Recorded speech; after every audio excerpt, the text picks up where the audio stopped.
Hello chess friends and welcome to Jozarov chess channel and welcome to this spectacular match that everyone was waiting for. Welcome to the amazing game between Magnus Carlsen against Liren from the World Team Rapid&Blitz Chess Championship in 2024 that's currently going on. And Ding and Magnus are playing on the first board for their teams with great success so far. And I think this game is really amazing because we have now the last two world champions. The tempo of the game that I'm going to show you now is 15 minutes on the clock plus 10 seconds increment per move, so it's a rapid game.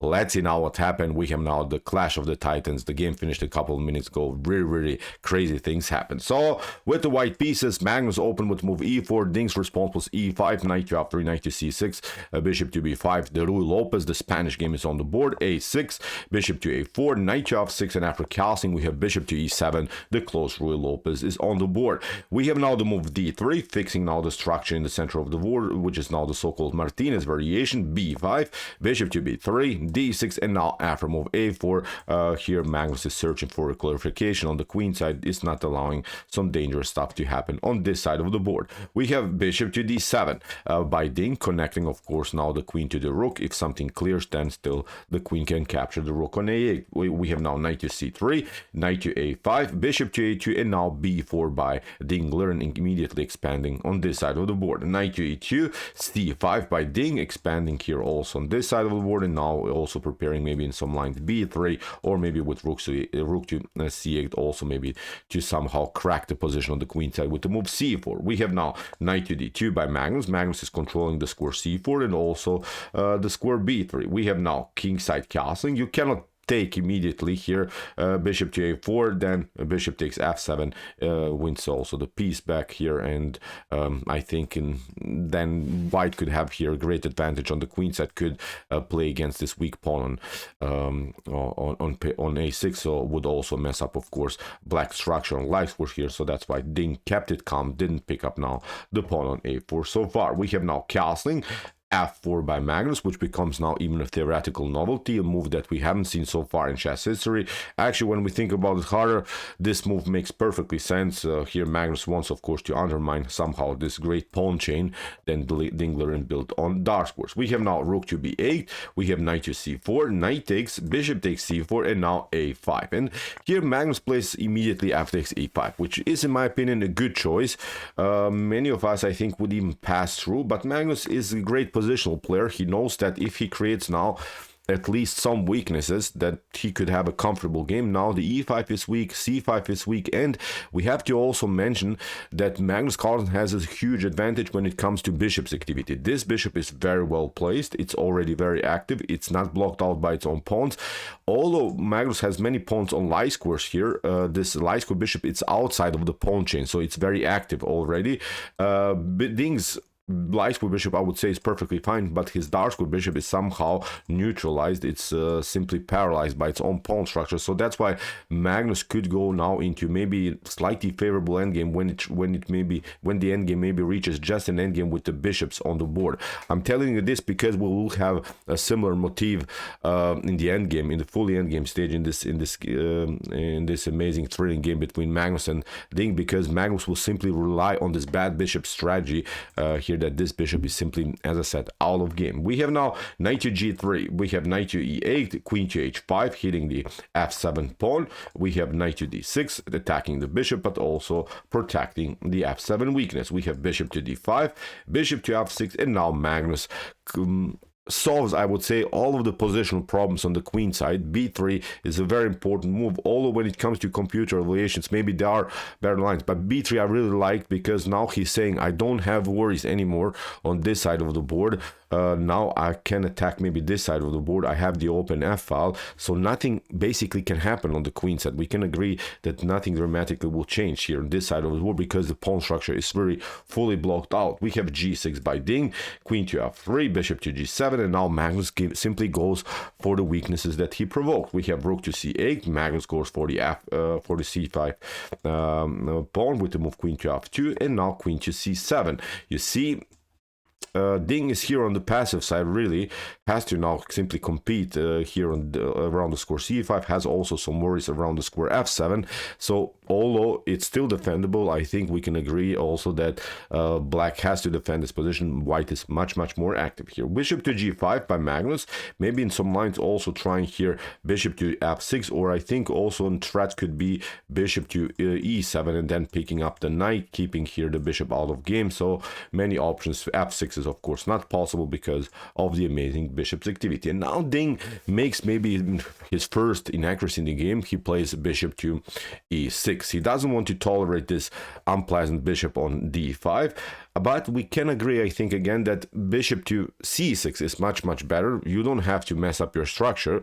You can go for the light square bishop and trade it off in a different way. I think bishop to c6 was a must move here for Ding. But here after bishop to e6, okay, it's an accuracy, but nothing lost. F takes e6, still black can hold this position probably. But I think this pawn structure is very messy. c5, e5, e6 also weak object of white's attack for sure. Although Ding finally cleared something, and although Ding can maybe simplify the game by trading off more pieces, still it's a far run for black here. It's almost undefendable here to somehow hold everything here. c5, as I said, especially I don't like this pawn. This is simply a pawn that could crack in the next couple of moves. We have now queen to d2, we have rook to f1, rook takes f1, and now Ding goes with rook to f8. And Ding wants to simplify it now too much. Here he has to at least maybe kick out the knight from this active square on g3, maybe with somehow h4 if it's possible, maybe even going for trades of pieces, maybe knight to f7, kicking away the bishop, and then you push h4, at least something, neutralize white pieces. Maybe then rook to f3 could have been played, but then you also go with this one. Maybe in some lines, as I said, knight to f7 is a possibility to somehow at least play a control play here on the king. So but after rook to f1, we have rook to f8 by Ding. Magnus goes for the trades of rooks and goes now again simply for the main weakness in black's camp. It's of course the c5 pawn. Knight to f7, queen to f2. We have knight to knight to d8. Here Ding is trying of course to somehow play knight to c6 and going also for here the d4 square, but Magnus realizes these problems, and after queen to e7 plays now knight to d2. We have knight to c6, and now a beautiful move by Magnus, knight to c4.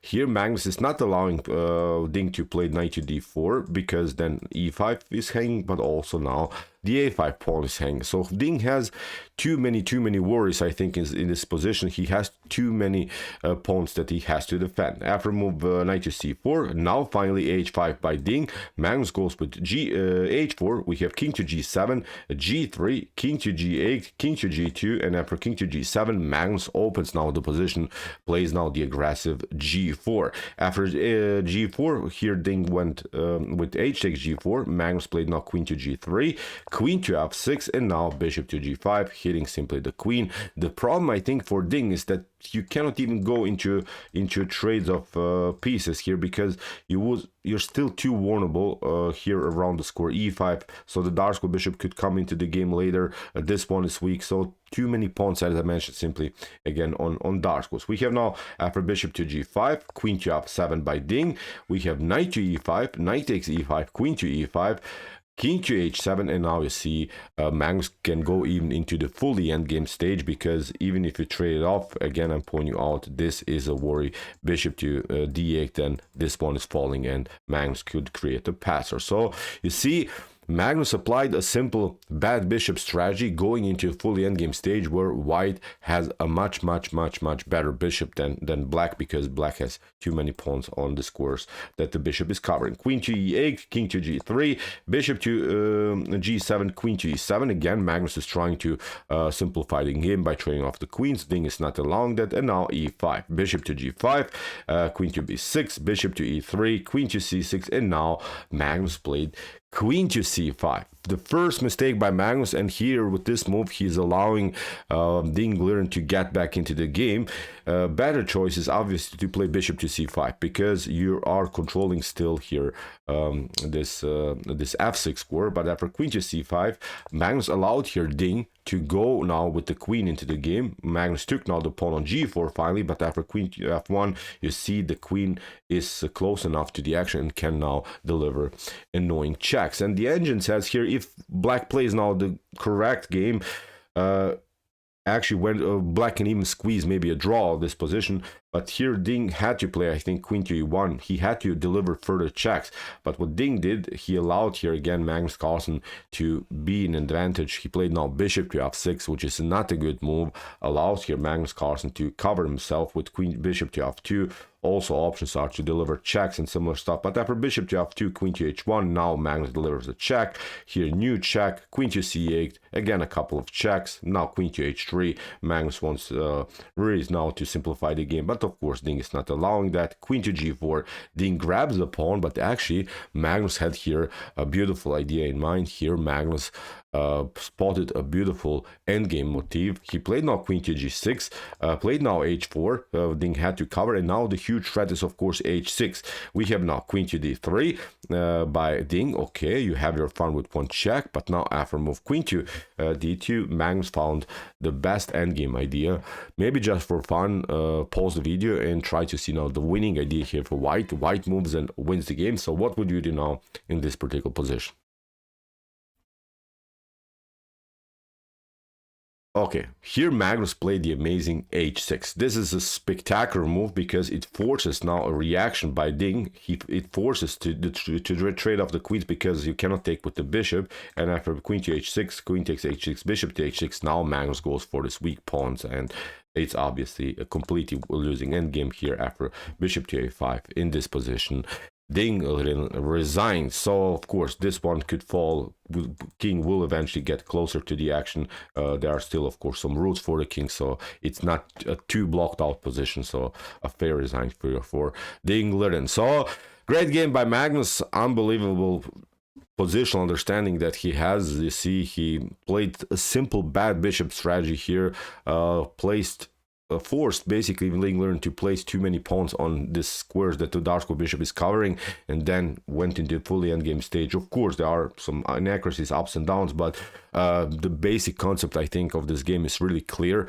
This is really again amazing positional game by the strongest chess player in the world, by Magnus Carlsen. So okay, we will follow of course a couple more games from this event. Check it out. You can follow it on chess.com, on Lichess, and also on some other websites. It's I think an amazing and spectacular tournament. If you want to see some other content here on my YouTube chess channel, check out our commented chess games, but also our commented chess games played by computers, where we analyze some beautiful AI games. And if you like this content, hit the subscribe button.